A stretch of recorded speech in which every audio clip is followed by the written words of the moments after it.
إن الحمد لله نحمده ونستعينه ونستهديه ونستغفره ونؤمن به ونتوكل عليه ونعوذ بالله من شرور أنفسنا ومن سيئات أعمالنا من يهده الله فلا مضل له ومن يضلل فلا هادي له وأشهد أن لا إله إلا الله وحده لا شريك له له الملك وله الحمد يحيي ويميت وهو على كل شيء قدير وأشهد أن سيدنا وسندنا ووسيلتنا وحبيبنا ونبينا ومولانا محمدا عبده ورسوله صلى الله عليه وسلم. أما بعد فقد قال الله تعالى في كلامه الحكيم: أعوذ بالله من الشيطان الرجيم. بسم الله الرحمن الرحيم. إن الذين قالوا ربنا الله ثم استقاموا تتنزل عليهم الملائكة ألا تخافوا ولا تحزنوا وأبشروا بالجنة التي كنتم توعدون نحن أولياؤكم في الحياة الدنيا وفي الآخرة ولكم فيها ما تشتهي أنفسكم ولكم فيها ما تدعون نزلا من غفور رحيم. صدق الله العظيم. দুইবার দরুদ পড়েন সাল্লাল্লাহু আলা সাইয়্যিদিনা ওয়া মাওলানা মুহাম্মদ ওয়া আলা আলিহি ওয়া সাল্লাম। সাল্লাল্লাহু আলা সাইয়্যিদিনা ওয়া মাওলানা মুহাম্মদ وعلى آله وأصحابه وسلم. চরিশপুর লতিফিয়া ইসলামিক যুব সংঘের উদ্যোগে আয়োজিত আজকের ষষ্ঠ বার্ষিক ইসলামী সুন্নি সম্মেলনে উপস্থিত সম্মানিত সভাপতি, উক্ত যুব সংঘের শ্রদ্ধেয় প্রিয় ভাইয়েরা, এলাকার শ্রদ্ধেয় মুরব্বিয়ান, প্রিয় যুবক ভাইয়েরা, আপনাদের সবাইকে এই মাহফিলে অন্তরের অন্তঃস্থল থেকে মুবারকবাদ জানাচ্ছি। সর্বপ্রথম আমরা আল্লাহ রাব্বুল ইজ্জতের শুকর আদায় করি, আল্লাহ পাক আমাদেরকে এই মাহফিলে শরীক হওয়ার তৌফিক দান করেছেন, আলহামদুলিল্লাহ।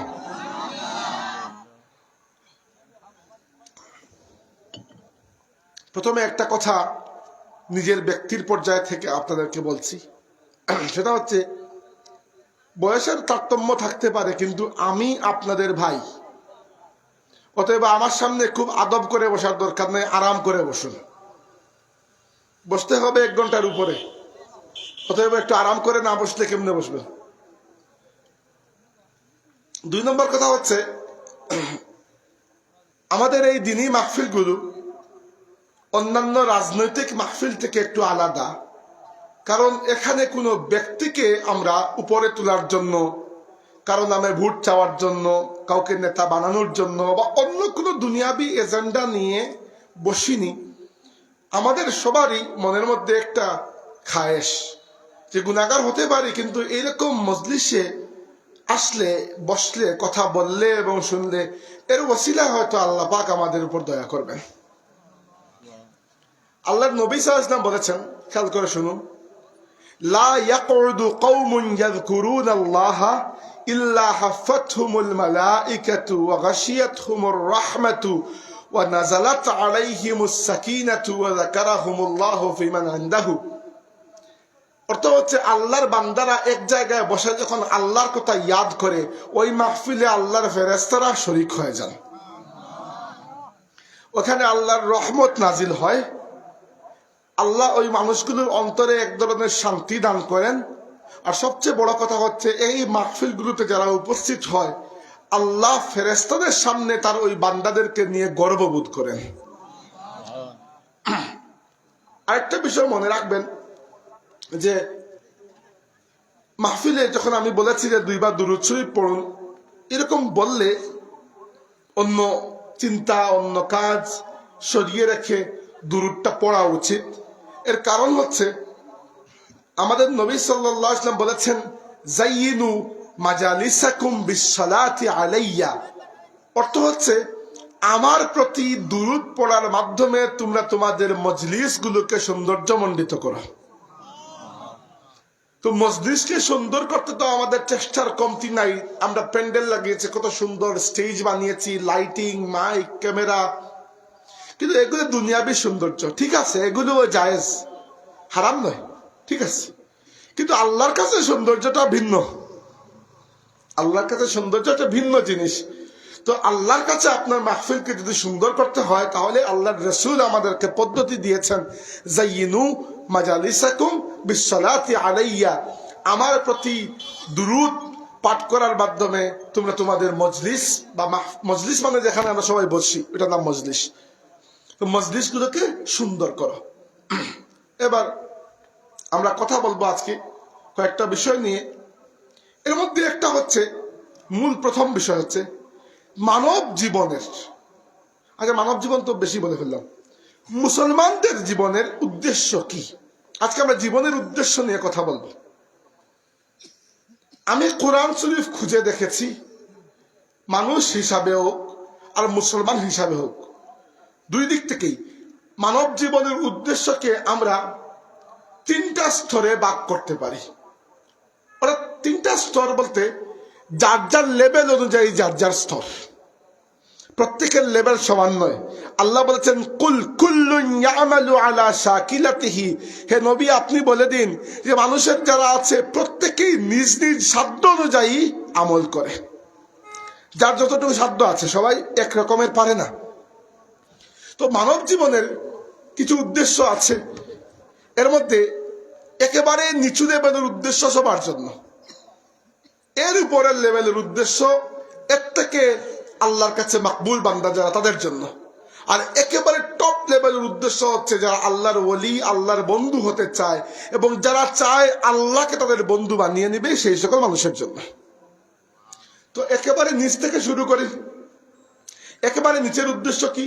একেবারে নিচের উদ্দেশ্য শুধু মুসলমান হিসাবে নয়, এটা মানুষ হিসাবে। কিভাবে, কোন জায়গায় পাবো এটা? এটা আল্লাহ বলেছেন সূরা মুলকের মধ্যে। অনেকের সূরা মুলক মুখস্থ, সূরা মুলক এশার নামাজের পরে আমরা তিলাওয়াত করি।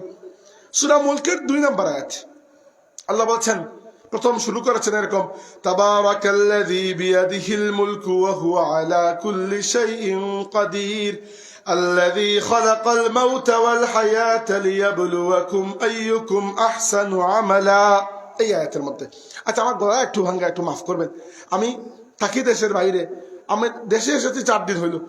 আসার পর দিন থেকে মাহফিলে বেরিয়ে গেছি, ঠান্ডা লেগেছে, ওই মানে সময় পাচ্ছে না আমার গলা যে একটু ঠিক হবে। বেচারা গলার উপর দিয়ে খুব বেশি যাচ্ছে। আর প্রচুর চা কফি খেয়ে নিজেকে জাগ্রত রাখি, আর রাতে ঘরে যাওয়ার পরে ঘুম হয় না। ফজরের নামাজের পরে ফর্সা হওয়ার পর পর্যন্ত আমি সজাগ থাকি, ঘুমই হয় না, এমন অসুবিধা। কারণ মাহফিলে আপনি চলতে হলে চা কফি খেতে হয়, আর বেশি চা কফি খেলে আবার ঘুম হয় না। মানে 2 দিক থেকে মুসিবতের মধ্যে পড়ছি। এটা গলাটা একটু ভাঙ্গা, এটা খেয়াল করবে, মানে মাফ করবে। কথা বুঝা যাচ্ছে তো? আচ্ছা, তো আল্লাহ বলছেন আল্লাযী খালাকাল মাউতা ওয়াল হায়াতা। আমি চাই আপনারা প্রত্যেকটা শব্দ একটু খেয়াল করে বুঝবেন, মিছিল দেওয়ার দরকার নেই, আরামে বসে শুনুন। আল্লাযী খালাকাল মাউতা, আল্লাহ সৃষ্টি করেছেন মৃত্যুকে, ওয়াল হায়াতা এবং জীবনকে। দেখেন, প্রথমে জীবন বলেন নাই, প্রথমে মৃত্যু বলেছেন। কেন সেটা পরে বলছি। তো আল্লাহ বলছেন তিনি মৃত্যু এবং জীবনকে সৃষ্টি করেছেন একটা উদ্দেশ্য নিয়ে। কি উদ্দেশ্য? লিয়াবলুয়াকুম, যে তোমাদেরকে আল্লাহ পরীক্ষা করেন, আইয়ুকুম আহসানু আমালা, তোমাদের মধ্যে কে ভালো কাজ করে। এখন কয়েকটা বিষয় এখানে বুঝার আছে। প্রথমে হচ্ছে যে আল্লাহ তাবারাকা ওয়া তাআলার সৃষ্টি অনেক বড়। আমরা মানুষ আল্লাহর একমাত্র সৃষ্টি নই, আল্লাহর সৃষ্টির কোনো সীমাই নাই। আল্লাহ বলেছেন ওয়া ইয়াখলুকু মা লা তা'লামুন, আল্লাহ এমন এমন জিনিস সৃষ্টি করেছেন যেগুলো তোমরা জানোই না। দুনিয়াতে গত 3 বছর 4 বছর আগে করোনা ভাইরাস আসলো। তো করোনা ভাইরাসের জীবাণু এত ছোট, মাইক্রোস্কোপ অনুবীক্ষণ যন্ত্র দিয়েও দেখা যায় না, কিন্তু এই বেমারের কারণে কত মানুষ মারা গেল। কেউ এর আগে কল্পনাও করতে পারে নাই এত ছোট ভাইরাস মানুষকে মেরে ফেলতে পারে। কিন্তু আল্লাহ কি বলেছেন, ওয়াখলুকু মা লা তা'লামুন, এমন এমন বিষয় আল্লাহ সৃষ্টি করেছেন, এমন এমন মাখলুক যেগুলো সম্পর্কে তোমাদের কোনো আইডিয়াই নেই। সাগরের একেবারে তলদেশে ওইখানে ক্যামেরা পাঠিয়ে দেখা গেল যেখানে আলো পর্যন্ত পৌঁছায় না, ওখানেও কিছু মাখলুক রয়েছে। এবার এই মাখলুকগুলো দুই প্রকার। এক প্রকার হচ্ছে ইতর প্রাণী, আর এক প্রকার হচ্ছে বুদ্ধিমান প্রাণী। সবাই প্রাণী, প্রাণ যাদের আছে সবাই প্রাণী। ইতর প্রাণী তো সবাই আমরা চিনি, গরু, মহিষ ইত্যাদি, কুকুর, বিড়াল। বুদ্ধিমান মাখলুক তিনটা: মানুষ, জিন, ফেরেশতা। এরা আল্লাহর সৃষ্টি সবাই। তো এরা বুদ্ধিমান বলতে কি? বুদ্ধিমান বলতে এতটুকু আকল আছে যে ভালো খারাপ পার্থক্য করতে পারে। এই পার্থক্য করার ক্ষমতা আছে তিনটা প্রাণীর মধ্যে বা তিনটা মাখলুকের মধ্যে: মানব জাতি, জিন জাতি, ফেরেশতা। এদের মধ্যে আবার দুইটা ভাগ, মানুষ আর জিন এক ভাগ, ফেরেশতা আলাদা। কেন আলাদা? কারণ ফেরেশতাকে আল্লাহ লিয়াবলুয়াকুম আইয়ুকুম আহসানু আমালা এই আয়াতের মধ্যে ঢুকান নাই। ফেরেশতাকে আল্লাহ পরীক্ষা করেন না, এজন্য ফেরেশতার কোনো জান্নাতও নাই, কোনো জাহান্নামও নাই। ফেরেশতার কাজই নয় পরীক্ষা করা বা পরীক্ষা দেওয়া। মানুষ এবং জিনকে আল্লাহ পরীক্ষা করেন। ফেরেশতার ব্যাপারে আলাদা কেন? ফেরেশতাকে আল্লাহ সৃষ্টি করেছেন একটা উদ্দেশ্য নিয়ে। কি উদ্দেশ্য? ওয়ায়াফআলুনা মা ইউমারুন। ফেরেশতার জীবনের উদ্দেশ্য হচ্ছে আল্লাহর পক্ষ থেকে আদেশপ্রাপ্ত হয়ে আল্লাহর কাজগুলো করা। ফেরেশতারা হচ্ছে আল্লাহর বাহিনী। কিন্তু মানুষ আর জিনের কাজ ভিন্ন। ফেরেশতাকে এই জন্য আল্লাহ রাব্বুল আলামিন, আপনারা কি জানেন ফেরেশতাদের মধ্যে কিন্তু কোনো পুরুষ নারী নাই, কোনো জেন্ডারের হিসাব, লিঙ্গের হিসাব নাই। 2 নম্বর, ফেরেশতার ক্ষুধা পায় না, কারণ ফেরেশতার পেট নাই, মানে ক্ষুধা পাওয়ার বিষয়টাই নেই। ফেরেশতার কোনো জৈবিক চাহিদা নাই, ফেরেশতার কোনো ক্লান্তি নাই, কোনো ঘুম নাই, নিদ্রা নাই। অর্থাৎ মানুষকে আল্লাহ যতটা বন্ধনে বেঁধে রেখেছেন, ফেরেশতা কোনো বন্ধনে বাধা নয়। এমনকি ফেরেশতারা গুনাহ করতেই পারেন না, এই শক্তি আল্লাহ তাদেরকে দেন নাই।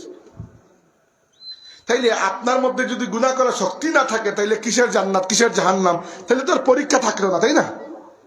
তাহলে ফেরেশতা আলাদা, মানুষ আর জিন আলাদা। এই জন্য মানুষ আর জিনকে কি বলা হয়? মুকাল্লাফ। মুকাল্লাফ মানে হচ্ছে তাদের উপর আল্লাহ তাকলিফ দিয়েছেন, পরীক্ষা নিয়েছেন। এই জন্য মানুষ আর জিনের মধ্যে পেটে ভুক লাগে, খেতে ইচ্ছা করে, শারীরিক চাহিদা আছে, এদের মধ্যে পুরুষ নারী আছে, বিয়ে করে, এদের মধ্যে গুনাহ করার শক্তি আছে, ইচ্ছা আছে। এই সব কিছুর পরও দুনিয়ার জীবনে মানুষ এবং জিনের মধ্যে যারা ভালো কাজ করবে তাদের জন্য আল্লাহ পাক জান্নাতের ব্যবস্থা করে রেখেছেন। বুঝতে পেরেছেন বিষয়টা? যে সমস্ত মাখলুক দুই ভাগে বিভক্ত: বুদ্ধিমান, বুদ্ধিহীন। আচ্ছা, কুকুর বিড়ালেরও বুদ্ধি আছে, তবে এই বুদ্ধি আমাদের লেভেলের বুদ্ধি না। দেখেন, মানুষকে আল্লাহ আশরাফুল মাখলুকাত বানিয়েছেন, তাই না? আমরা বলি না মানুষ আশরাফুল মাখলুকাত? আশরাফুল মাখলুকাত মানে কি? সৃষ্টির সেরা জীব। আপনি বলেন তো কিভাবে আপনি সৃষ্টির সেরা জীব হলেন? আপনি কি বাকি মাখলুকাতের চেয়ে বেশি শক্তিশালী? না। আপনি কি হাতির সাথে ফাইট করে পারবেন? আপনি কি বাকি মাখলুকাতের চাইতে আপনার গতি বেশি? দৌড়ে ঘোড়ার সাথে আপনি পারবেন? আপনার চোখের দৃষ্টির চাইতে ঈগলের দৃষ্টি বেশি না? আপনার নাকের ঘ্রাণ শক্তির চাইতে কুকুরের ঘ্রাণ শক্তি বেশি না?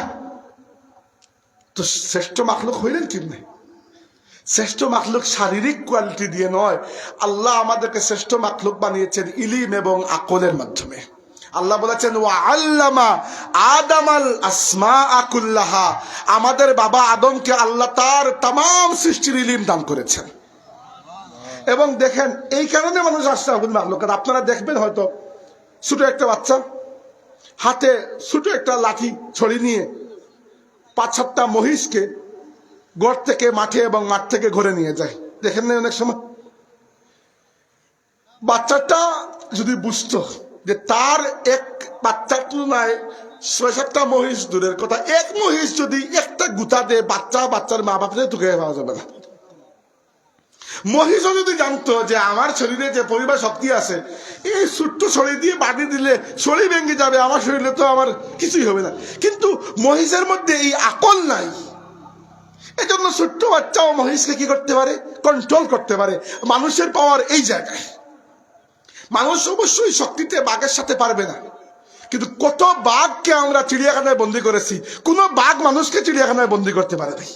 এর কারণটা হচ্ছে আকল, ইলিম এবং আকল। এই কারণে ফেরেশতারা আদমকে সেজদা করেছেন, এই কারণে মানব জাতি আল্লাহর সৃষ্টির মধ্যে আশরাফুল মাখলুকাত হয়েছে। আচ্ছা, সেই সাথে আসলো জিন জাতি। জিনও মানুষের মতোই একটা মাখলুক, তবে জিনের বৈশিষ্ট্য একটু ডিফারেন্ট, আলাদা আমাদের চেয়ে। কিরকম আলাদা? সবচেয়ে বড় পার্থক্য হচ্ছে জিন গায়েব হতে পারে, আমরা গায়েব হতে পারি না। আল্লাহ বলেছেন ইন্নাহু ইয়ারাকুম হুয়া ওয়া কাবিলুহু মিন হাইসু লা তারাউনাহুম। হে নবী, হে নবীর সাহাবীরা, জিনরা শয়তানরা তোমাদেরকে সেই জায়গা থেকে দেখে যেখানে তোমরা তাদেরকে দেখতে পাও না। তাহলে জিনদের একটা বড় কোয়ালিটি হচ্ছে এরা গায়েব হইতে পারে, আমরা গায়েব হইতে পারি না। 2 নম্বর কোয়ালিটি হচ্ছে জিনদের গতি বেশি, তারা হুট করে এখান থেকে এখানে চলে যায়, আমাদের গতি কম। 3 নম্বর তাদের কোয়ালিটি হচ্ছে জিনদের শক্তি মানুষের চাইতে বেশি, কিন্তু জিন সর্বশক্তিমান নয়। সর্বশক্তিমান কে? আল্লাহ। জিনের শক্তি হইতে পারে আমার মতো 6-7 জনের শক্তি এক জিনের শরীরে, এর থেকে বেশি নয়। এই 3 কোয়ালিটি। কিন্তু এরপরও মানুষ আশরাফুল মাখলুকাত। কি জন্য? ওই যে ইলিম এবং আকল। আল্লাহ রাব্বুল আলামিন জিনদের চাইতে মানুষকে বহু গুণ বেশি ইলিম এবং আকল দান করেছেন। আচ্ছা, তাহলে আমরা কি বুঝলাম? সৃষ্টি মূলত 2 প্রকার, ইতর প্রাণী এবং বুদ্ধিমান প্রাণী। বুদ্ধিমান কারা? 3 গ্রুপ, ফেরেশতা, জিন, মানুষ। এর মধ্যে ফেরেশতার উপর কোনো শরীয়ত নাই, কারণ ফেরেশতা আল্লাহর কর্মী বাহিনী, এরা শরীয়তের পাবন নয়। মানুষ এবং জিন শরীয়তের পাবন, তাই মানুষ এবং জিনের জন্য হাসরের ময়দান হবে, মানুষ এবং জিনের বিচার হবে, মানুষ এবং জিনের জান্নাত আছে, মানুষ এবং জিনের জাহান্নাম আছে। অন্য কোনো মাখলুকের জন্য এটা নাই। এরা মারা যাবে, বাস খালাস। এবার এই জন্য আল্লাহ কি বলেছেন? আল্লাযী খালাকাল মাউতা ওয়াল হায়াতা। আল্লাহ সৃষ্টি করেছেন মৃত্যু এবং দুনিয়া, হায়াত, জিন্দেগি। লিয়াবলুয়াকুম, তোমাদেরকে পরীক্ষা করেন। আইয়ুকুম আহসানু আমালা। এই জীবন মৃত্যুর খেলানেলার মধ্যেও এই যে পরীক্ষা তোমাদেরকে আমি নিচ্ছি, এই পরীক্ষার মধ্যে থেকেও কে নেক আমল করতে পারে, নেক কাজ করতে পারে, আর কে খারাপ কাজ করে। কারণ কি? এখন আল্লাহ যদি কিয়ামতের দিন আমাকে বলেন যে হে আমার বান্দা, তোমার থেকে আমার অমুক ফেরেশতার ইবাদত বেশি, আমি বলবো আল্লাহ অবশ্যই বেশি হবে, তার সাথে তো আমার তুলনাই হয় না। আমার হায়াত ছিল 65 বছর, উদাহরণ দিচ্ছি। ফেরেশতার হায়াতের কোনো সীমাই নেই, কত হাজার 62 বছর চলে যায়। 2 নম্বর, আল্লাহ আমার কত যন্ত্রণা, আমার পেটে ক্ষুধা লাগে, খাইতে হয়, খাওয়ার জন্য চাকরি করতে হয়, চাকরির জন্য পড়তে হয়। চিন্তা করতেছেন যন্ত্রণা? একেবারে ফ্রি তো কেউ না, আমরা সবার কাজ আছে। এখন দেখেন বিষয়টা, যে ফেরেশতার সাথে আল্লাহ আমাদেরকে এত দয়া করেছেন, ফেরেশতার সাথে আল্লাহ তুলনাই দিচ্ছেন না। ফেরেশতা শরীয়তের মুকাল্লাফ নয়, কারণ ফেরেশতার কোনো চাহিদা নাই। যার চাহিদা আছে তার উপর পরীক্ষা আছে। আমাদের চাহিদা আছে, এজন্য আমাদের উপর পরীক্ষা আছে। আল্লাহ কখনো এটা কম্পেয়ার করবেন না যে হে আমার অমুক বান্দা, তুমি ফেরেশতার চাইতে কম ইবাদত কেন করেছো, না, এটা কখনো করবেন না। আল্লাহ আমাদেরকে দেখবেন যে আমরা আমাদের এই জীবন তরি টেনে নেওয়া যাওয়ার পরও, জীবনের এত কাজ, এত দায়িত্ব, এত কষ্ট মানুষের জীবনে, এত পরিশ্রম, এত ভাগদৌড়, এগুলার মধ্যে থেকেও আমার কোন বান্দা আমাকে রোজ 5টা বার স্মরণ করেছে, যে করেছে সে আল্লাহর মহব্বতের মধ্যে ঢুকে গেছে। এখন প্রশ্ন হচ্ছে, আল্লাহ মৌতকে কেন আগে উচ্চারণ করেছেন, হায়াতকে কেন পরে করেছেন? ওলামা কেরাম বলেছেন এটা দিয়ে বোঝানো হচ্ছে যে হায়াতের চাইতে মৌত অনেক বেশি নিশ্চিত, অনেক বেশি কি বলবো বড় বিষয়। কিভাবে? দেখেন, আমাদের দুনিয়াবি হায়াতটা একমাত্র হায়াত নয়, হায়াত আমরা আরো পেয়েছি, আরো পাবো। কিভাবে? আমাদের প্রথম জীবন ছিল রূহ জগতের জীবন। কোন জায়গায়? রূহ জগতে। হাদিসে এসেছে আল্লাহ পাক তার পুরো সৃষ্টি, আজকের নয়, পুরো সৃষ্টি জগতের যা কিছু আছে সব কিছুর রূহকে একত্রে সৃষ্টি করেছেন। করার পরে আল্লাহ একসাথে রেখেছেন। রাখার পরে আল্লাহ জিজ্ঞেস করেছেন, আলাস্তু বিরব্বিকুম, আমি কি তোমাদের রব নই? আমরা কি বলেছি? সমস্ত রূহ একসাথে বলেছে বালা, হ্যাঁ অবশ্যই, কেন নয়, তুমিই আমাদের রব।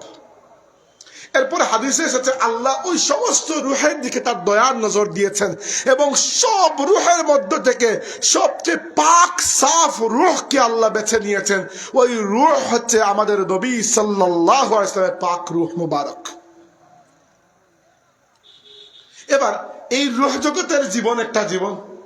2 নম্বর জীবন আমরা পার করে এসেছি মায়ের পেটে। ওইটাও কিন্তু জীবন। মায়ের পেটে শিশু কিন্তু মৃত নয়, জীবিত। শিশু কিন্তু খাওয়া দাওয়াও করে, 12 সপ্তাহ পরে মুখ দিয়ে খাওয়া দাওয়া করে। এর আগ পর্যন্ত ওই যে মায়ের সাথে পেটের এমবেলিক্যাল একটা কর্ড জড়িত থাকে, ওইটা দিয়ে খাওয়া দাওয়া করে, ইত্যাদি ইত্যাদি।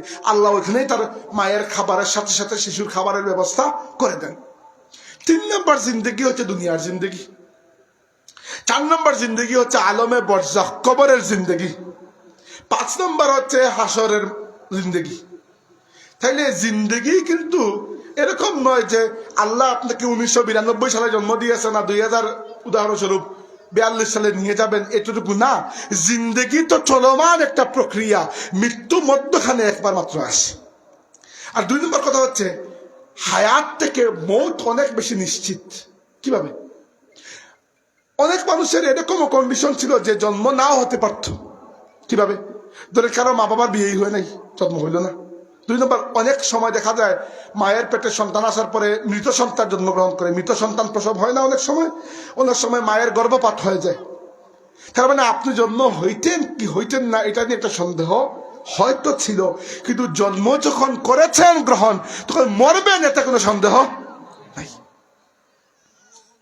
যারা আল্লাহকে বিশ্বাস করে না তারাও মৃত্যুকে বিশ্বাস করে।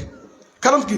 মৃত্যুকে বিশ্বাস করলেও মৃত্যু আসবে, না করলেও আসবে। তো বিশ্বাস আপনি করলেও কিছু যায় আসে না, না করলেও যায় আসে না। এজন্য মৃত্যুটা বেশি নিশ্চিত। তাই আল্লাহ রাব্বুল আলামিন বলছেন, আল্লাযী খালাকাল মাউতা ওয়াল হায়াতা লিয়াবলুয়াকুম আইয়ুকুম আহসানু আমালা। আল্লাহ সৃষ্টি করেছেন মৌত এবং হায়াতকে। কি জন্য? লিয়াবলুয়াকুম, যে তোমাদেরকে পরীক্ষা করতে পারেন। আমরা বলি বালা মুসিবত, এখানে বালা শব্দটা ব্যবহার করা হয়েছে। বালা অর্থ হচ্ছে পরীক্ষা। লিয়াবলুয়াকুম, তিনি যেন তোমাদেরকে বালা মুসিবতের মধ্যে ফেলে পরীক্ষা করতে পারেন। আইয়ুকুম আহসানু আমালা, তোমরা কি নেক আমল করো। মানে হচ্ছে তোমাদের যদি মৃত্যু থাকতো না, হায়াত থাকতো না, জীবনের কোনো চাহিদা থাকতো না, তাহলে তো পরীক্ষার কোনো বিষয় ছিল না। যেহেতু আমি আল্লাহ এগুলো দিয়েছি, পরিবারের জোয়াল তোমার কাঁধে, তুমি দেশে রুটি রুজি করছো, দেশে কোনো কামাই করতে পারছো না, কষ্ট করে বিদেশে যাচ্ছ, সেখানে সারাদিন মেশিনের মতো পরিশ্রম করছো, এরপরেও তুমি 5 ওয়াক্তের নামাজ কাজা করছো না, এরপরেও তুমি হালাল হারামের মধ্যে পার্থক্য করে টাকা কামাই করছো, তার মানে তুমি আল্লাহর দেওয়া এই পরীক্ষায় পাশ করে গেছো। এইটা হচ্ছে কি মানুষ হিসাবে একেবারে মিনিমাম লেভেলের পরীক্ষা। এবার আসেন এর উপরের পরীক্ষাটা কোনটা, মানে এর উপরের স্তর, মানব জীবনের উদ্দেশ্য। 2 নম্বরটা, 2 নম্বর হচ্ছে আল্লাহ বলেছেন, ওয়ামা খালাকতুল জিন্না ওয়াল ইনসা ইল্লা লিয়াবুদুন। আল্লাহ বলেছেন আমি মানুষ এবং জিনকে শুধুমাত্র আমার ইবাদত করার জন্য সৃষ্টি করেছি। এবার 2 নম্বর উদ্দেশ্যটা একটু টাইট হয়ে গেল, তাই না? প্রথম উদ্দেশ্য তাও মোটামুটি সহজ ছিল, যে শুধুমাত্র নেক আমল করব, খারাপ কাজ করব না। কিন্তু 2 নম্বর জায়গায় এসে কি বলছেন আল্লাহ, তোমাদেরকে বানিয়েছে একমাত্র একটাই কাজ করবে, আমার ইবাদত। আমরা বললাম আল্লাহ এটা তো কঠিন হয়ে গেল, তাই না? এত ইবাদত কেমনে করব? হাদিসে এসেছে আল্লাহর নবী সাল্লাল্লাহু আলাইহি ওয়াসাল্লাম বলেছেন যে প্রথম আসমান থেকে নিয়ে 7 নম্বর আসমান পর্যন্ত, 7 আসমানের মধ্যে একটা শিবির, শিবির শব্দের অর্থ হচ্ছে ওই যে আমরা বাংলা বলি কি জানি, বিগত, এক বিগত জায়গা, এক বিগত এখান থেকে এতটুকু পর্যন্ত, এতটুকু জায়গাও খালি নাই। কি জন্য? প্রত্যেক এক বিগত জায়গা পরে পরে একজন ফেরেশতা সৃষ্টি যখন আল্লাহ প্রথম দিন করেছিলেন সেই দিন থেকে নিয়ে কেউ রুকু অবস্থায়, কেউ সেজদার অবস্থায়, কেউ দাঁড়ানো অবস্থায় আল্লাহর ইবাদত করা শুরু করেছেন। কিয়ামতের ঘন্টা পড়া পর্যন্ত তারা এই ইবাদতে লিপ্ত থাকবেন। আর যখন কিয়ামতের সিঙ্গা ফুকা হবে, তারা কি বলবেন? তারা বলবেন সুবহানাকা মা আবাদনাকা হাক্কা ইবাদাতিক। আল্লাহ, আমরা স্বীকার করছি তোমার ইবাদতের কোনো হক আমরা আদায় করতে পারি নাই। আপনি ওই ফেরেস্তার সাথে কম্পেয়ার করলে সারা দুনিয়ার মানুষের আমল একদিকে, আর এইরকম এক ফেরেস্তার আমল তো বেশি হয়ে যাবে, তাই না? তাহলে তো আমরা সমস্যায় পড়ে গেলাম। সমাধান তো দরকার যে আল্লাহ বানিয়েছো আমাদেরকে, এর মধ্যে দিয়েছো এত মুসিবত। যদি মনে করতাম আমরা কখনোই অসুস্থ হই না, তাহলে তো একটা কথা ছিল, অসুস্থ হইলে তো আরেক যন্ত্রণা। পরিবার, বিয়ে করলাম, সন্তানাদি, আরো 3 যন্ত্রণা। একেবারে বেকার তো কেউ নয়। তুমি যে বললা খালি তোমার ইবাদত করবো, এত ইবাদত কখন করবো? এটা যদি আপনি প্রশ্ন করেন, তার মানে আপনি এখনো পুরোপুরি ইবাদতটাকে বুঝেন নাই। আপনি মাত্র কয়েকটা আমলকে ইবাদত মনে করতেছেন। পুরো আপনার জিন্দেগিটাই ইবাদত হইতে পারে। কিভাবে? কয়েকটা উদাহরণ দেই। আপনি অসুস্থ হয়েছেন, আপনি মনে করতেছেন আরে অসুস্থ হয়ে গেলাম, তিলাওয়াত করা, তাসবিহ তাহলিল করা এখন আর সম্ভব হচ্ছে না। কিন্তু আপনি এটা জানেন না যে একজন মুসলমান হিসাবে যে আপনি অসুস্থ হয়েছেন, ওই অসুস্থতাও আপনার আমল নামা ইবাদত হিসাবে লেখা হয়ে যাচ্ছে। আল্লাহর নবী সাল্লাল্লাহু আলাইহি ওয়াসাল্লাম বলেছেন যে মুমিনের কোনো ক্ষতি নাই। মুমিনের যদি হাম অথবা গাম হয়, হাম্মুন মানে হচ্ছে জ্বর, আর গাম মানে হচ্ছে কষ্ট। এমনকি হাদিসে এসেছে মুমিন ব্যক্তি হাঁটার সময় যদি একটা কাঁটা তার পায়ের মধ্যে মানে জাস্ট একটা বিদ্ধ হয়, এইটুকু ছোটখাটো কোনো একটা অসুস্থতা অথবা পেরেশানির মধ্যেও একজন মুমিন যদি পতিত হয়, এর বিনিময়ে আল্লাহ তার গুনাহকে অনবরত মুছতে থাকেন।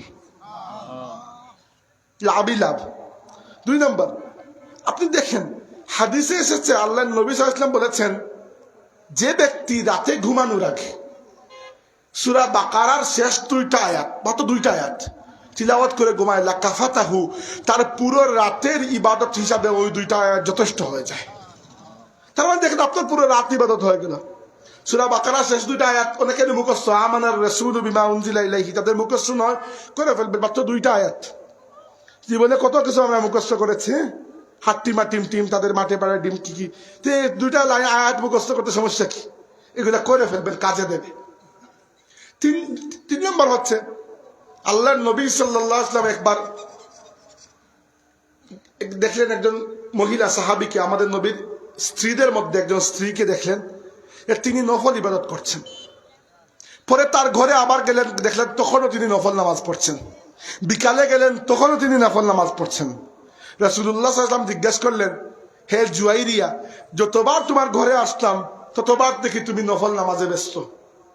তিনি বললেন, ইয়া রাসূলুল্লাহ, আমি সারাদিন আল্লাহর ইবাদতের মধ্যে কাটাতে চেয়েছি।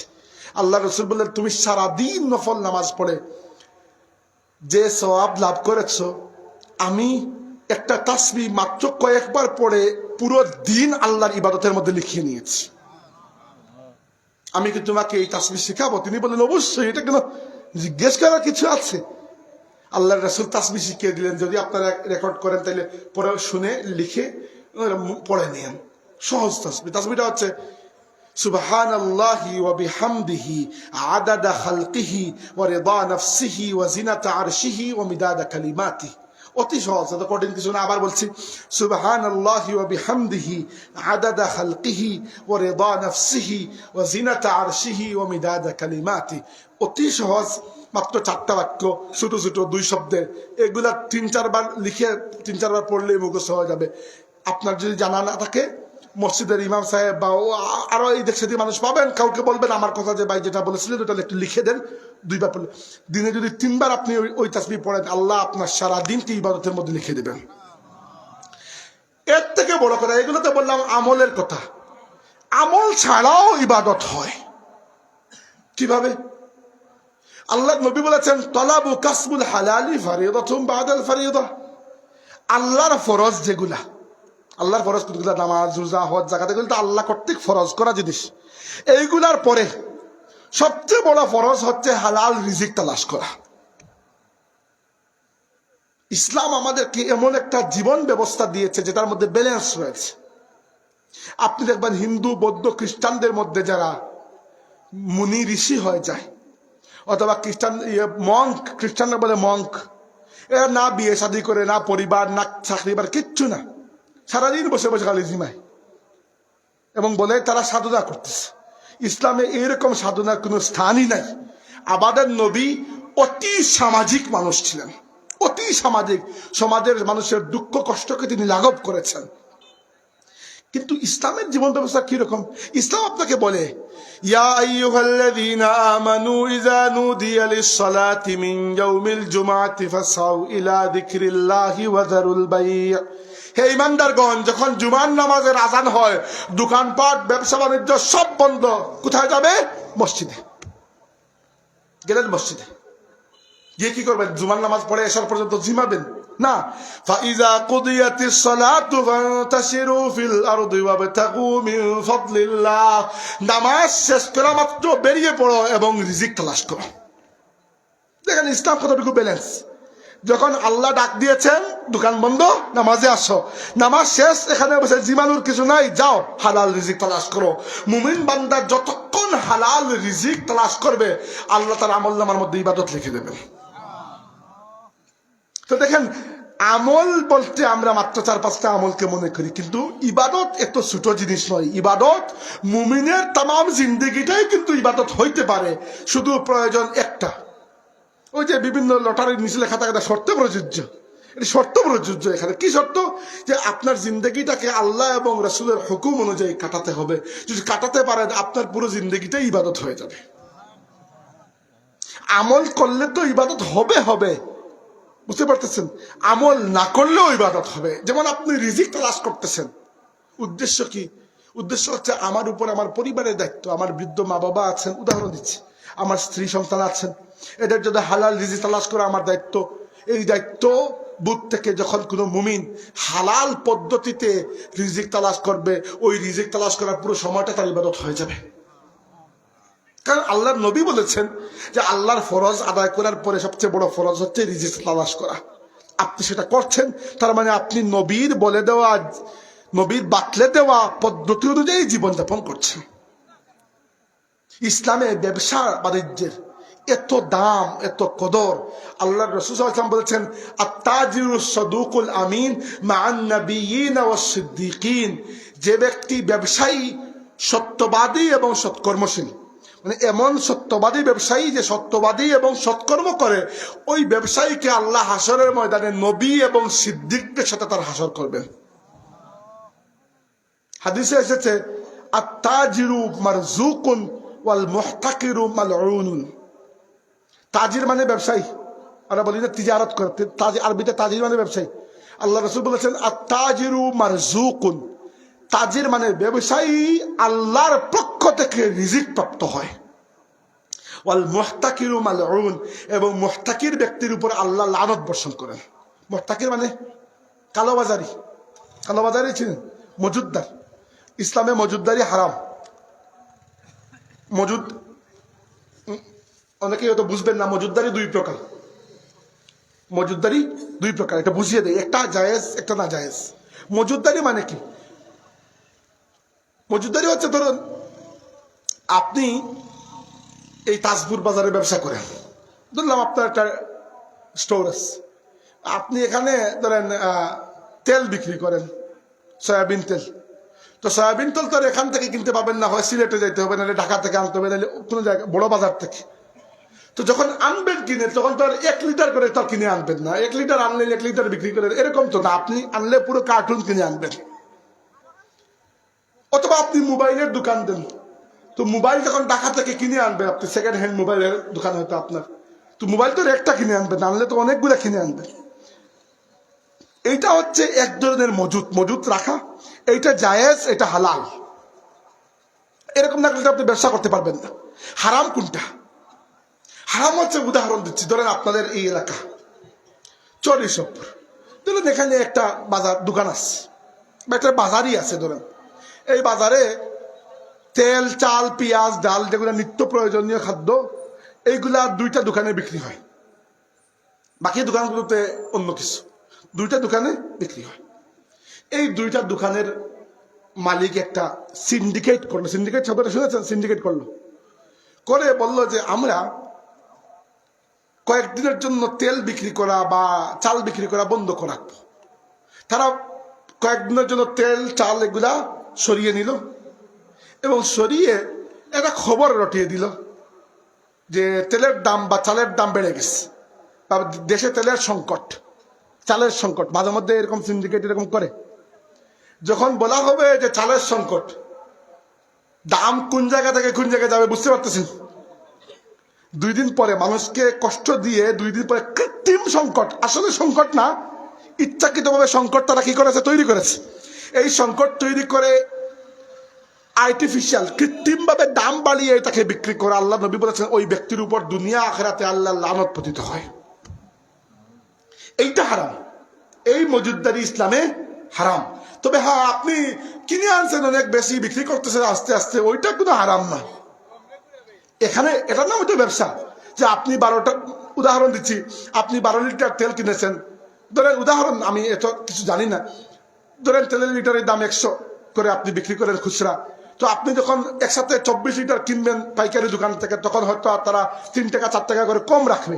তো খুচরা যখন বিক্রি করবেন ওইটা আপনার লাভ। এটার নাম হচ্ছে ব্যবসা। এতে কোনো সমস্যা নাই, এটা কোনো হারাম নয়, এটা জায়েজ, এটা হালাল, এটার নামই ব্যবসা। কিন্তু হারাম কোনটা?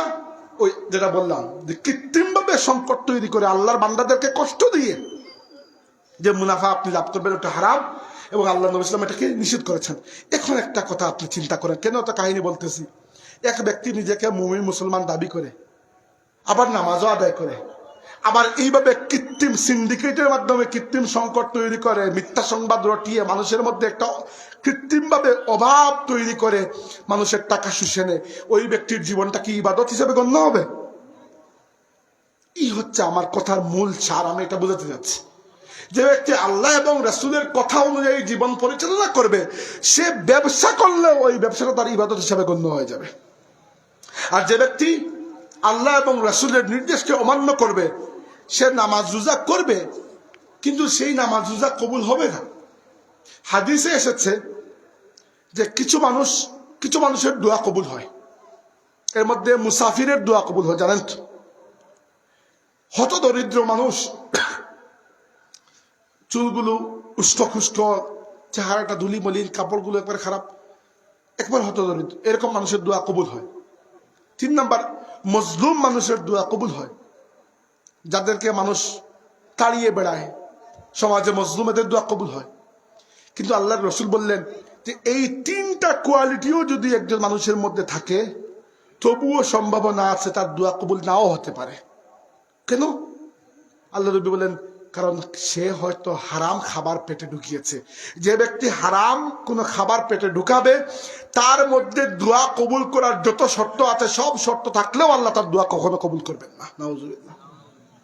মনে রাখবেন, 2টা কারণে দোয়া কবুল হইতে বাধাপ্রাপ্ত হয়, 2টা কারণে দোয়া কবুল হয় না।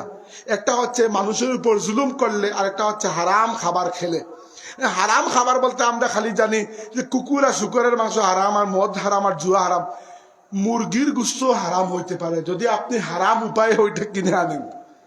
যদি আপনি কারো কাছ থেকে কেউ চুরি করে আনে, তাহলে জমজমের পানিও তো হারাম। হারাম শুধু বস্তু হারাম হওয়ার জন্য হারাম হয় না, মাঝে মধ্যে পদ্ধতি হারাম হওয়ার জন্য হালাল বস্তুটাও হারাম হয়ে যায়। তো এই জন্য এটা মনে রাখবেন, যে ব্যক্তি হালাল পথে কামাই করে, তার পুরো জীবনটাই ইবাদত। খুব বেশি সময় কথা বলবে না, গলাটা খুব খারাপ লাগতেছে। এখন চলে যায় 3 নম্বর স্তরে, শেষ স্তর। প্রথম স্তর কি? প্রথম স্তর সাধারণ মানুষের জন্য, যে মানুষ হিসাবে তুমি ভালো মানুষ হয়, ভালো কাজ করতে পারো কিনা। এর উপরের স্তর হচ্ছে মুমিন মুসলমানের জন্য, যে তোমাদের পুরো জিন্দেগিটাই আল্লাহর ইবাদত। এখন আজকে তো বুঝলেন, ইবাদত বলতে খালি বসে বসে তসবিহ পড়া নয়। তসবিহ ইবাদতের একটা অংশ, কিন্তু তাসবিহ পুরো ইবাদত নয়। পুরো ইবাদত আপনার পুরো জিন্দেগি মিলে হবে যদি এই জিন্দেগিটা আল্লাহ এবং রাসূলের কথা মতো চালাতে পারেন। 3 নম্বরটা বলবো একটু। 3 নম্বরটা হচ্ছে এই উদ্দেশ্যটা যারা পূরণ করতে পারবে তাদেরকে আমরা ওলি আল্লাহ বলি। সেটা কি? সেটা হচ্ছে হাদিসে এসেছে আল্লাহ রাব্বুল আলামিন বলেছেন, অর্থাৎ হাদিসে কুদসি। হাদিস 2 প্রকার, হাদিসের অনেক প্রকার আছে, এর মধ্যে এই দিক থেকে হাদিস 2 প্রকার। যদি কোনো কথা আল্লাহর নবী বলেন তাইলে ওইটা হাদিস, আর যদি নবী বলেন যে আল্লাহ ওই কথা বলেছেন তাহলে ওইটাকে হাদিসে কুদসি বলে, ওটার মর্যাদা বেশি। তা আল্লাহর নবী সাল্লাল্লাহু আলাইহি ওয়াসাল্লাম বলেছেন, সহিহ বুখারী শরীফের মধ্যে হাদিস রয়েছে যে মানব জীবনের 3 নম্বর সবচেয়ে বড় উদ্দেশ্য কোনটা, কি হইতে পারে? হাদিসে এসেছে, আচ্ছা, ইন্নাল্লাহ ক্বালা ওয়ামা ইয়াতাকাররাবু ইলাইয়া আবদি বিশাইইন আহাব্বা ইলাইয়া মিম্মা ইফতারাতু আলাইহি। আল্লাহ রাব্বুল আলামিন বলেছেন, আমার বান্দা যেই কাজ দিয়ে আমার সবচেয়ে নিকটে আসে তার মধ্যে আমি আল্লাহর সবচেয়ে পছন্দের আমল হচ্ছে ফরজ ইবাদত। মানে বুঝেন, এখানে একটা পেচ আছে। পেচ হচ্ছে কি, ফরজ ইবাদত আপনি করা, এটা 3 নম্বর স্তরের কাজ নয়, এটা 2 নম্বর স্তরের কাজ। এটা আল্লাহ নিজ থেকে নিয়ে আসতেছেন আমাদেরকে হিসাব করে করে, যে আমার বান্দা আমার নিকটে যখন আসতে শুরু করে, শুরুটা কিসের মাধ্যমে করতে হয়? ফরজের মাধ্যমে। এরপরে বলেছেন, ওমা ইয়াজালু আবদি ইয়াতাকাররাবু ইলাইয়া বিন-নওয়াফিল হাত্তা উহিব্বাহু। ফরজ ইবাদত ঠিকঠাক মতো পালন করার পরে আমার কিছু বান্দা নফল ইবাদত করতে শুরু করে, আর নফল ইবাদত করতে করতে এরকম একটা পর্যায়ে চলে আসে, হাত্তা উহিব্বাহু, এক সময় আমি আল্লাহ আমার বান্দাকে টান দিয়ে আমার মায়ার মধ্যে নিয়ে নেই।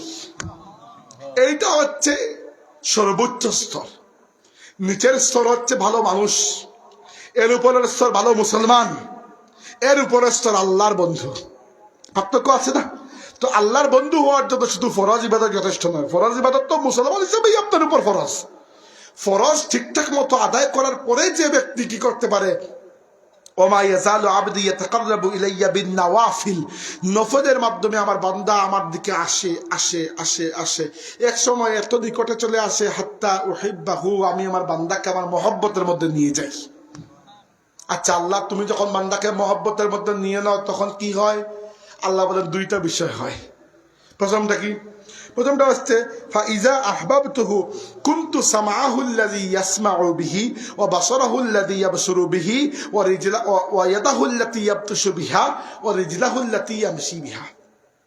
প্রথমটা যেটা হয়, যখন আমি আমার বান্দাকে আমার মহব্বতের মধ্যে নিয়ে নেই, তখন আমি আল্লাহ আমার বান্দার কান হয়ে যাই, ওই কান দিয়ে সে শুনে। আমি আল্লাহ আমার বান্দার চোখ হয়ে যাই, ওই চোখ দিয়ে সে দেখে। আমি আল্লাহ আমার বান্দার হাত হয়ে যাই, ওই হাত দিয়ে সে ধরে। আমি আল্লাহ আমার বান্দার পা হয়ে যাই, ওই পা দিয়ে সে হাঁটে। এর মানে নাউজুবিল্লাহ, আল্লাহ আসলেই যে আপনার পা হচ্ছেন এমন নয়, আল্লাহ বুঝাচ্ছেন যে আমার বান্দার উঠা বসা সব আমার পছন্দের হয়ে যায়। এদেরকে আমরা ওলি আল্লাহ বলি। এরকম করলে কি হয়? ফায়দা কি? ফায়দা হচ্ছে আল্লাহ রাব্বুল আলামিন বলেছেন যে ওয়া ইন সাআলানি লা উতিয়ান্নাহু, এরপরে আমার বান্দা যখনই হাত তুলে আমি যা চাই সবই দিয়ে দিই। এইটা হচ্ছে একটা, যে ওই বান্দা আল্লাহর হয়ে যায়। আর 2 নম্বর কি, নফল ইবাদতের মাধ্যমে আল্লাহর নৈকট্য লাভ করলে একটা ফায়দা কি, যে ওই বান্দার উঠা বসা চাল চলন সবই কি হয়ে যায়? আল্লাহর হয়ে যায়। আর 2 নম্বর ফায়দা কোনটা? 2 নম্বর ফায়দা অন্য হাদিসে এসেছে, ওইটাও সহিহ বুখারীতে আছে। আল্লাহ নবী বলেছেন, ইন্নাল্লাহা ইজা আহাব্বা আবদান দাআ জিবরিল। আল্লাহ যখন, আচ্ছা আমার আর একটু চা দিতে পারবেন, গোলার অবস্থা টাইট হয়ে গেছে। আল্লাহ হাদিসে এসেছে, চার মধ্যে চিনি দেখানো, চার মধ্যে চিনি খাওয়া বাদ দেবে, পরে ডায়াবেটিস হবে। আমি 3 বছর ধরে চিনি খাই না। চিনি 2 দিন কষ্ট হবে, এরপরে দেখবেন সব ঠিক হয়ে গেছে। চিনি খাবেন না, চিনি খুবই ক্ষতিকর। এর মধ্যে বাংলাদেশের খাওয়া দাওয়া তো অবস্থাটা আরো খারাপ। বাংলাদেশের মানুষ হিসাবে যে আমরা এখনো বেঁচে আছি ওটাই বড় সৌভাগ্য। যে খাবার আমাদের আর যে আবহাওয়ার অবস্থা, যাই হোক, যে বলছিলাম হাদিসে এসেছে ইন্নাল্লাহ ইজা আহাব্বা আবদান দাআ জিবরিল, আল্লাহ যখন তার কোনো বান্দাকে মহব্বত করে ফেলেন আল্লাহ ফেরেশতা জিবরাইলকে ডাকতেন, জিবরাইল শুনো, ডাক দিয়ে কি বলেন, ইন্নী উহিব্বু ফুলানান ফাআহিব্বাহু, জিবরাইল আমি আমার অমুক বান্দাকে মহব্বত করেছি, তুমিও ওই বান্দাকে মহব্বত করো। আচ্ছা, ফায়ুহিব্বুহু জিবরিল, অতএব জিবরিল ওই বান্দাকে মহব্বত করেন। শেষ নয়, সুম্মা ইউনাদি ফিস সামাই ফায়াকুলু ইন্নাল্লাহা ইউহিব্বু ফুলানান ফাআহিব্বুহু ফায়ুহিব্বুহুল মালাইকা ফায়ুহিব্বুহু আহলুস সামাই। এরপরে আল্লাহ বলেন জিবরাইল যাও, আসমানের যত ফেরেশতা আছে সবাইকে গিয়ে বলো যে আল্লাহ তার অমুক বান্দাকে মহব্বত করেছেন, অতএব তোমরাও করো। জিবরাইল গিয়ে বলেন, আর এরপর থেকে আল্লাহর সমস্ত ফেরেশতাদের মনে ওই বান্দার মহব্বত ঢুকে যায়। শেষ নয়, সুম্মা ইউদাউ লাহুল কুবুলু ফিল আরদি, এরপরে আল্লাহ ওই বান্দার কবুলিয়ত, মকবুলিয়ত, মহব্বত, ওই বান্দার অবস্থানকে দুনিয়ার মুমিনদের দিলের মধ্যেও গিথে দেন। আমাকে বলেন, আমরা সিলেটের মানুষ, বৃহত্তর সিলেটের মানুষ, শাহজালাল রহমতুল্লাহ আলাইহিকে মহব্বত করি, করি না? আমরা শাহপরানকে মহব্বত করি, করি না? কি শাহজালাল কি আপনার কোনো আত্মীয় লাগেন? শাহজালাল কি কখনো আপনাকে টাকা পয়সা দিয়ে সাহায্য করেছেন বা ভবিষ্যতে চাকরি দেওয়ার সম্ভাবনা আছে? কিছুই না, দেখি নাই। ভাই কেন মহব্বত করি? কারণ এই মহব্বতটা আমি শুধু বাই চান্স করে ফেলেছি এমন নয়। আল্লাহ যখন শাহজালালকে মহব্বত করে দিয়েছেন তখন আল্লাহ তার ওই নেক বান্দার মহব্বতকে মুমিনের অন্তরের মধ্যে ঢুকিয়ে দিয়েছেন। এই যে আপনারা মিছিল দিয়েছেন আমার দাদা হযরত ফুলতলি সাহেব রহমতুল্লাহ আলাইহির নামে, ফুলতলি সাহেব হয়তো আপনার জীবনে কোনো উপকার করেন নাই, টাকা পয়সাও আপনাকে দেন নাই, তার সাথে হয়তো আপনার আত্মীয়তাও নাই, জীবনে অনেকেই আছেন যারা ফুলতলি সাহেবকে দেখেন নাই, তবুও মহব্বত কেন? কারণ মহব্বতের দুনিয়া থেকে আসে না, আসে আসমান থেকে। আল্লাহ যখন কোনো বান্দাকে মহব্বত করে ফেলেন তখন প্রথমে জিবরাইল, পরে বাকি সমস্ত ফেরেশতা, পরে দুনিয়ার মুমিন মুসলমান, কাফির নয়, মুমিন মুসলমান, এদের অন্তরের মধ্যে ওই বান্দার মহব্বতকে আল্লাহ নিজে ঢুকিয়ে দেয়। এইটা হচ্ছে সর্বোচ্চ স্তর। এই স্তর পর্যন্ত যদি কেউ পৌঁছাতে পারে তাহলে কি হবে? এবার আসেন আমি যে আয়াত তিলাওয়াত করেছি ওই আয়াতের ব্যাখ্যা করেই সমাপ্ত করবো ইনশাআল্লাহ।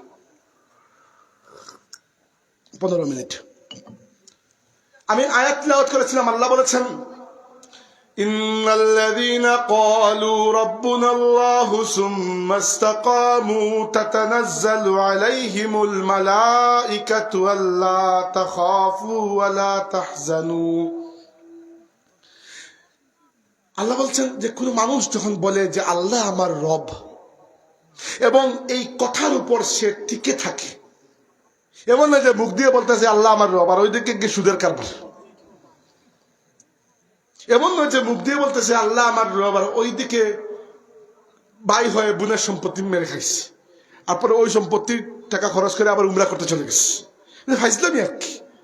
বাংলাদেশে বর্তমানে এত বেশি উমরা বৃদ্ধি পেয়েছে, কারণ কি খরচ তো এত বেশি না, 1.5 লাখের প্যাকেজে চলে আসা যায়। এই জন্য দেখবেন বেপর্দা বেনামাজি সবাই উমরায়। ভাই উমরা সুন্নত, নামাজ এবং পর্দা ফরজ। তো শরীয়ত তো আপনি লেখেন নাই, শরীয়ত তো দিয়েছেন আল্লাহ এবং আল্লাহর রাসূল, আপনি উল্টা পাল্টা করে ফেললেন। বাংলাদেশের মানুষ আমি দেখি অনেক মানুষ নামাজের নামে খবর নাই, রোজা রাখতেছে, মানে রোজা রেখেও নামাজ পড়ে না, অথচ রোজার চাইতে নামাজ বহুগুণ বড় ইবাদত। ভাই ক্যাটাগরি তো আর আপনি আমি করলে হবে না, ক্যাটাগরি তো আল্লাহ এবং আল্লাহর রাসূল করে দিয়েছেন। তাই আন্দাজে খালি উমরা। আগেকার যুগে কঠিন ছিল, খরচও বেশি, যাওয়াও সহজ ছিল না। এখন যাওয়াও সহজ হয়েছে। ঢাকা থেকে ফ্লাইটে উঠলে 6 ঘন্টায় চলে যাওয়া যায়, আর চেষ্টা করলে 1 সপ্তাহের মধ্যেই সুন্দর করে সব শেষ করে চলে আসা যায়। এই জন্য খালি উমরা। আর উমরা হতো না, পিকনিক। উমরাতে গিয়ে দেখবেন সব মানুষের হাতে মোবাইল আর খালি ভিডিও করতেছে আর ছবি আর ফেসবুক। প্রত্যেকটা জায়গার একটা আদব আছে না? আমি নিজে 2016 সালে আমি পুরো রমজান মাসই এখানে কাটিয়েছিলাম। ঠিক কাবা শরীফের পাশে গিয়ে তাওয়াফ করতেছি, দেখি কাবা শরীফের গিলাফে ধরে এক ছেলে ভিডিও করতেছে। ওইটা কি আদব রক্ষা হইল? আল্লাহর রাসূল সাল্লাল্লাহু আলাইহি ওয়াসাল্লাম রওজা পাকের সামনে দাঁড়িয়ে আমরা সালাত সালাম পেশ করি। এক দরজা দিয়ে ঢুকা হয়, হেঁটে গিয়ে যারা গেছেন দেখছেন, সালাম দিয়ে এক দরজা থেকে বের হয়। আমি নিজের সামনে দেখছি এক লোক, এক হাতে জুতা আর এক হাতে মোবাইল, মোবাইলের মধ্যে ভিডিও কলের মধ্যে ওনার বউ, এবং বউরে বাকি দুনিয়ার তাম মানুষ দেখতেছে পিছন থেকে। এটাও খেয়াল নাই আমার বউরে যা পৃথিবীর মানুষ দেখতেছে। এই দিক থেকে হাঁটা শুরু করেছেন, ওই দরজা দিয়ে বেরিয়েছেন। আমি জিজ্ঞেস করলাম, ভাই কি বুঝলেন ভেতরে? উনি ভেতরে দাঁড়ানি না, সালামি দিন না, জানেন না ভেতরে কি আছে। এইরকম মূর্খের মতো খালি উমরা করে কোনো লাভ আছে? এটা বুঝতে হবে আমাদের, শরীয়তকে আমরা নির্ধারণ করতে পারবো না। শরীয়ত সেটা যেটা আল্লাহ এবং আল্লাহর রাসূল আমাদেরকে দিয়েছেন। আচ্ছা, যেটা বলছিলাম যে আমি যে তিলাওয়াত করেছি, আল্লাহ বলেছেন ইন্নাল্লাযীনা ক্বালু রাব্বুনাল্লাহ, যারা বলে আল্লাহ আমার রব, সুম্মা ইসতাকামু, এরপরে টিকে থাকে এই কথার উপর। এদের ফায়দা কি? ফায়দা বলেই শেষ করব। ফায়দা হচ্ছে তাতানাজ্জালু আলাইহিমুল মালাইকা, এরা যখন সাকরাতের সময় মৃত্যুশয্যায় শায়িত, তখন এদের কাছে আল্লাহর ফেরেশতারা নাজিল হয়ে যান। একটা কথা আপনাকে বলি, মানব জীবনে চলার পথে আমরা নানান বিপদ আপদ বালা মুসিবতের মধ্যে পড়ি, তখন যদি কেউ সাহায্য করে ওইটা বড় মনে থাকে, তাই না?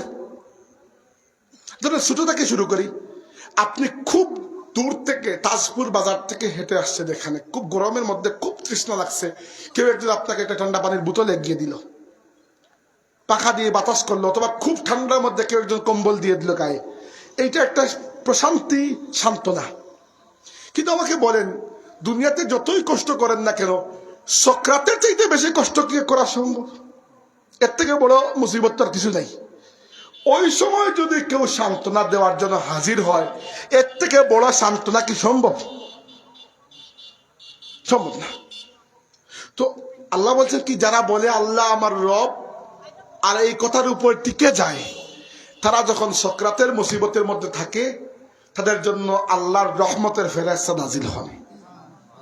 নাজিল হবে, খালি বসে থাকেন না, কথা বলেন। কি বলেন? আল্লাহ তাখাফু ওয়া লা তাহজানু ওয়া আবশিরু বিল জান্নাতিল্লাতী কুনতুম তুআদুন। ফেরেশতারা বলেন, হে শুনো, হে নেককার ব্যক্তি, তোমার কোনো ভয় নাই এবং কোনো দুশ্চিন্তাও নাই, এবং সুসংবাদ গ্রহণ করো, আল্লাহ তোমাকে সেই জান্নাতে প্রবেশ করাবেন যে জান্নাতের ওয়াদা আল্লাহ কোরআনের মধ্যে করেছেন। ওয়ালাকুম ফিহা মা তাশতাহি আনফুসুকুম ওয়ালাকুম ফি, ছেড়ে দিছি, নাহনু আউলিয়াউকুম ফিল হায়াতিদ দুনিয়া ওয়া ফিল আখিরাহ। ফেরেশতারা বলেন, শুনো হে মুমিন, দুনিয়ার জীবনে থাকতেও আমরা তোমার বন্ধু ছিলাম, আর আখিরাতেও আমরা ফেরেশতারা তোমার বন্ধু হয়ে তোমাকে সঙ্গ দিব। আর কোনো ভয় আছে? এরপরে ফেরেশতারা কি বলেন? বলেন নুজুলাম মিন গফুরির রহিম, তুমি যে শুধু জান্নাতের সুসংবাদ গ্রহণ করবে আর খালি জান্নাতে যাবে আর জান্নাতে ভালো ভালো জিনিস পাবে তা নয়, এর থেকে বড় একটা জিনিস আছে। কি? নুজুলাম মিন গফুরির রহিম, জান্নাতে স্বয়ং আল্লাহ তোমাকে মেহমানদারি করবেন। তবে আগে বললাম যে শর্ত প্রযোজ্য। কি শর্ত? ইন্নাল্লাযীনা ক্বালু রাব্বুনাল্লাহ, যারা বলে আল্লাহ আমার রব, সুম্মা ইসতাকামু, এরপরে কথার উপর টিকে যায়। আল্লাহ আমার রব, এটা বলা বড় সহজ, আসল মুসিবত তো হচ্ছে টিকে যাওয়ার মধ্যে। বলতে তো আমি বলে ফেলবো, সমস্যা কি? সমস্যা হচ্ছে টিকে যাওয়া। এবার মনে রাখবেন, আপনার মনে হতে পারে যে আল্লাহ আমার রব, এই কথা বলার পরে টিকে যাওয়া মনে হয় খুব কঠিন। না, মুমিন মুসলমান হয়ে দুনিয়াতে বাঁচা খুব বেশি কঠিন কিছু নয়। আসলে আমরা যেরকম ইসলামকে কঠিন মনে করি, আল্লাহর দ্বীন তো কঠিন নয়।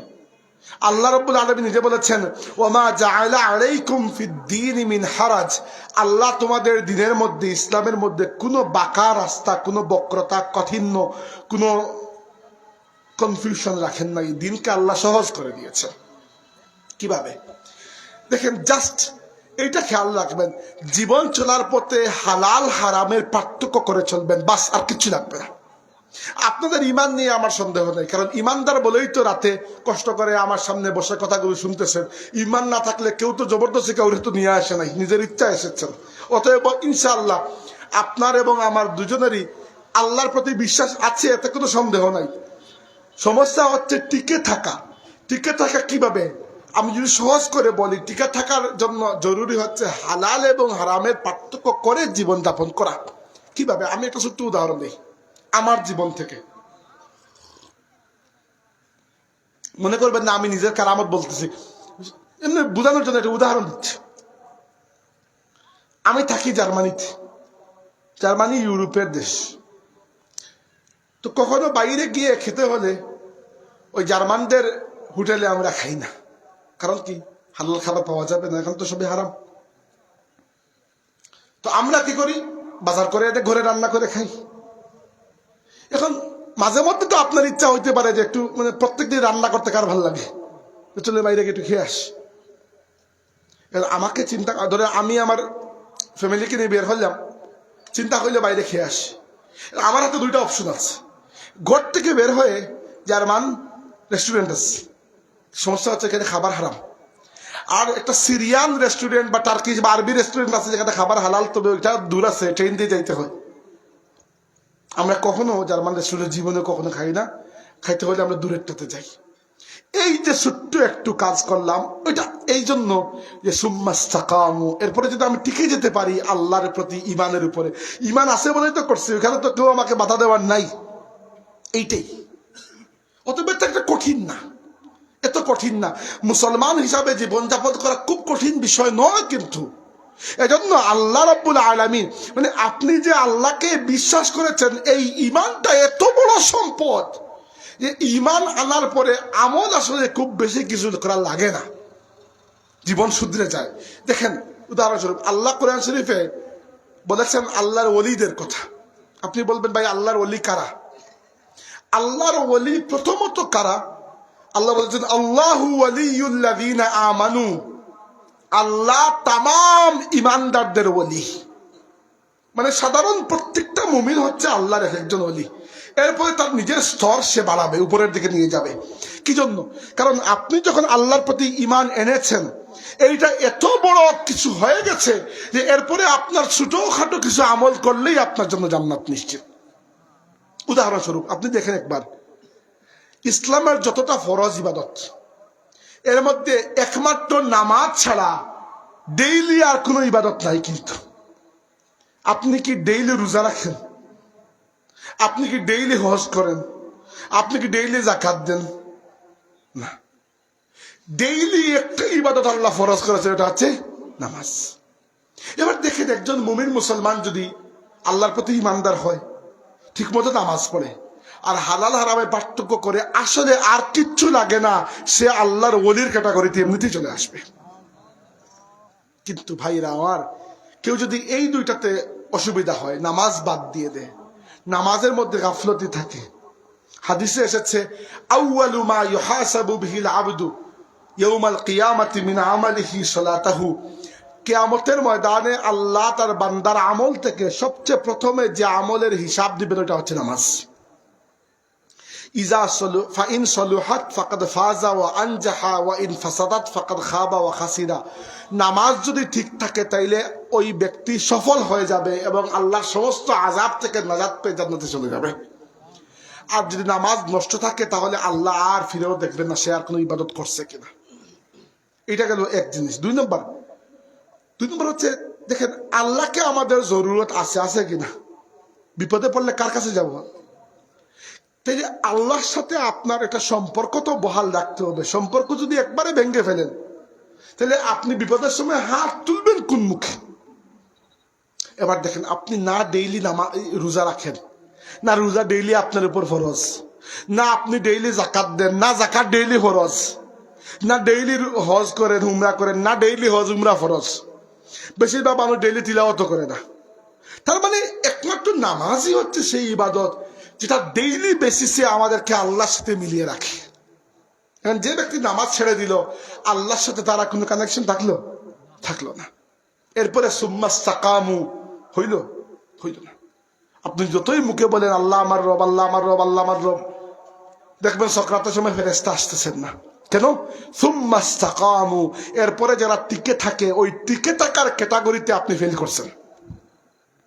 তাইলে আমি বললাম তো খুব সহজ ইমান, এবং ইমানের ব্যাপারে ইনশাল্লাহ আমিও এটা দাবি করে বলতে পারি আপনাদের সবার মধ্যে আল্লাহর প্রতি ইমান আছে বলেই তো এই মহফিলে উপস্থিত হয়েছে।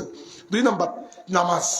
এটা আমি আশা করি যে আপনাদের মধ্যে এখানে সবাই নামাজি, আর যদি নাও হন, কারোর মধ্যে গাফলতি থাকে, আমাকে ওয়াদা কিছু করার দরকার নেই। নিজের মধ্যে একটু চিন্তা করে দেখেন যে আল্লাহর কাছে একদিন ফিরে যেতে হবে। আর ফিরে যাওয়া তার পরের বিষয়। দুনিয়াতে পথ চলতে গেলেও তো বিপদ আপদে পড়লে আল্লাহকে তো জরুরত আছে কিনা? আছে।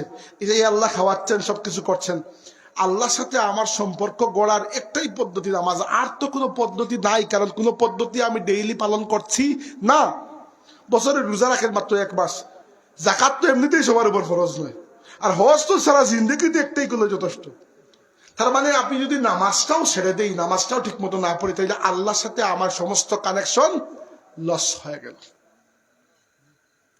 আপনার যদি নেটওয়ার্কের কানেকশনই থাকে না, তাহলে ফোন করবেন কি? ফোন তো করতেই পারবেন না। অতএব এটা মনে রাখবেন। আর 2 নম্বর যেটা মনে রাখবেন সেটা হচ্ছে, আমি যেহেতু ইউরোপে থাকি, ইউরোপের বিভিন্ন দেশে আমি সফর করি, ওই যে মাহফিলে যাই। আপনারা যারা ফেসবুকে দেখেন আমার পাবেন। তো আঞ্জুমানে আল ইসলাম, ফ্রান্স, ইতালি, স্পেন, পর্তুগালের বিভিন্ন মাহফিলে যাওয়া হয়। গেলে আমি দেখি একটা জিনিস, আমাদের বাংলাদেশি ভাইদের মধ্যে অনেকেই আছেন যাদের দোকান আছে, যাদের দোকানে মদ আছে, এরাও টাকা কামাচ্ছেন। আর যাদের দোকানে মদ নাই, অন্যান্য জিনিস আছে, ওরাও টাকা কামাচ্ছেন। ওরা যে না খেয়ে মারা যাচ্ছে তা নয়, কিন্তু টাকা তো সবাই দেশে পাঠাচ্ছে। কিন্তু একজনের আখেরাত কিন্তু বরবাদ হয়ে যাচ্ছে, আরেকজনের আখেরাত বরবাদ হচ্ছে না, আখেরাত টিকে যাচ্ছে। তার মানে মুসলমান হইলে যে না খেয়ে থাকতে হবে এমন তো না। আজ পর্যন্ত কি আপনি না খেয়েছিলেন? এতটুকুতে আমরা কেন পার্থক্য করবো না? এই যে হালাল হারামের তমিজ করা, পার্থক্য করা আমাদের জীবনে খুবই দরকার। মনে রাখবেন, শেষ করছি, হাসরের ময়দানে হাদিসে এসেছে 5টা প্রশ্নের জবাব না দিয়ে আদম সন্তান আল্লাহর সামনে থেকে নড়তে পারবে না। এর মধ্যে একটা প্রথম প্রশ্ন আল্লাহ করবেন, আন উমরিহি ফিমা আফনাহু। ওই ব্যক্তির আল্লাহ প্রশ্ন করবেন আপনার হায়াত সম্পর্কে। তোমাকে আমি আল্লাহ হায়াত দিয়েছিলাম 70 বছর, তুমি 70 বছর কি করেছো? 2 নম্বর প্রশ্ন করবেন যৌবন সম্পর্কে, আন শাবাবিহি ফিমা আবলাহু। যৌবনের শক্তিকে কোন কাজে ব্যয় করেছো? 3 আর 4 এই 2টা প্রশ্ন হবে সম্পদ নিয়ে। 3 নম্বর প্রশ্ন হবে যে সম্পদ কিভাবে অর্জন করেছো, কোন কোন পদ্ধতিতে। আর 4 নম্বর প্রশ্ন হবে সম্পদ কিভাবে ব্যয় করেছো, কোন কোন পদ্ধতিতে। আর 5 নম্বর প্রশ্ন হবে তোমার যতটুকু ইলিম ছিল, ওই ইলিম অনুযায়ী কি কি আমল করেছো। ইলিমের হিসাব দিতে হবে না, দিতে হবে আমলের হিসাব। এবার একটু চিন্তা করে দেখেন, আসলে আমাদের জীবনের সব দৌড়ঝাঁপ টাকা কামানোর জন্য, এটাই সত্য কথা, এটা কেউ অস্বীকার করবে না। এবং টাকা কামানোর জন্য দৌড়ঝাঁপ করা খারাপ তো নয়, বরং ভালো, এবং এটা ইবাদতও বটে, কারণ এটা ফরজ আপনার জন্য। শুধু একটা জিনিস করতে হবে, সেটা হচ্ছে হালাল হারামের তমিজ করতে হবে। এই কথাটা মূলত আমি আমার যুবক ভাইদেরকে বলছি। হয়তো আমি প্রায় নিশ্চিত এখানে যারা আছেন অনেকেই কাল পরশু বিদেশ যাবেন, আগামী বছর এসে অনেককেই পাবেন, দেখা যাবে চলে গেছে অন্য কোনো দেশে। যান, অবশ্যই যাবেন। 2টা জিনিস মনে রাখবেন, অবৈধ পথে যাবেন না। অবৈধ পথে যাওয়া ভয়ঙ্কর কষ্টকর, ভয়ঙ্কর ঝুঁকিপূর্ণ, এবং মানুষ পথের রাস্তায় মারা যায়। এবং যারা ওখান থেকে পৌঁছে, এদের আর জীবন বলতে কিছু থাকে না, এত কষ্ট। বৈধ পথে যান, বৈধ পথে যাওয়ার অনেক উপায় আছে। আর 2 নম্বর, ওইখানে গিয়ে রুজি করার সময় রুজি করবেন। হালাল পথে করলেও করতে পারবেন, হারাম পথে করলেও করতে পারবেন। কিন্তু মনে রাখবেন, আজকের আমার ওয়াজটা, যদি আপনি চান আপনার মৃত্যুর সময় আপনার শিয়রের পাশে এসে, আপনার চেহারার পাশে এসে আল্লাহর রহমতের ফেরেশতা হাজির হবেন, যদি আপনি চান তারা আপনাকে জান্নাতের সুসংবাদ দেবেন, যদি আপনি চান যে ফেরেশতা আপনার সাথে বন্ধুত্ব করবেন, আপনাকে এগিয়ে নিয়ে যাবেন, যদি আপনি চান যারা আপনাকে জান্নাতের সুসংবাদ দিবেন, যদি আপনি চান জান্নাতে আল্লাহ আপনার মেহমানদারি করবেন, তাইলে এটা মনে রাখবেন আমার কথাটা, যে যারা বলে আল্লাহ আমার রব আর টিকে যায়, এই টিকে যাওয়াটা নির্ভর করে আপনি আপনার জীবনের সম্পদ কিভাবে অর্জন করছেন। এটা সবচেয়ে সেন্সিটিভ বিষয়, টাকা পয়সা সবচেয়ে সেন্সিটিভ বিষয়। অতএব এটা খেয়াল রাখবেন যে টাকা বিদেশে গেলে হালাল হারামের পার্থক্যটা যেন না ভুলেন। খুব সহজে আপনি ভেসে যেতে পারেন, খুব সহজে আপনি হারামের মধ্যে পতিত হতে পারেন, ওইখানের কালচারটাই এইরকম। কিন্তু আপনি যদি এটা আমার কথাটা খেয়াল রাখেন, আমি কসম করে বলতে পারি আল্লাহ না খাইয়ে আপনাকে মারবেন না, কিন্তু আপনার আখিরাতটা বরবাদ হবে না, আখিরাতটা সুন্দর থেকে যাবে। আমাকে মাফ করবেন, গোলাপ প্রচন্ড খারাপ করতেছে, আমি মাহফিল বয়ান শেষ করি। এটা দোয়ার দরখাস্ত, একজন 200 টাকা দিয়েছেন মাহফিলে আমাকে। আচ্ছা, আর নাম হুসাইন আহমদ, আচ্ছা, ওনার একটা ছেলে অ্যাক্সিডেন্টে মৃত্যু হয়েছে, ওই ছেলের জন্য আমার কাছে ওই বাবা দোয়া চেয়েছেন। হুসাইন আহমদ ভাইয়ের ছেলেকে আল্লাহ গরিব রহমত করুক, আমরা দোয়া করি। আল্লাহ রাব্বুল আলামিন তার পুত্রের এই সুখকে সবর করার তৌফিক দিন এবং সবরের জন্য অনেক বড় জাযা দান করেন, আমরা বলি আমিন। দুরূদ শরীফ পড়ুন, সাল্লাল্লাহু আলা সাইয়্যিদিনা ওয়া মাওলানা মুহাম্মদ ওয়া আলা আলিহি ওয়া আসহাবিহি ওয়া সাল্লাম। সাল্লাল্লাহু আলা সাইয়্যিদিনা ওয়া মাওলানা মুহাম্মদ ওয়া আসহাবিহি ওয়া সাল্লাম। আল্লাহুম্মা আমিন। আলহামদুলিল্লাহি রাব্বিল আলামিন والصلاة والسلام على سيد المرسلين وعلى آله وأصحابه أجمعين.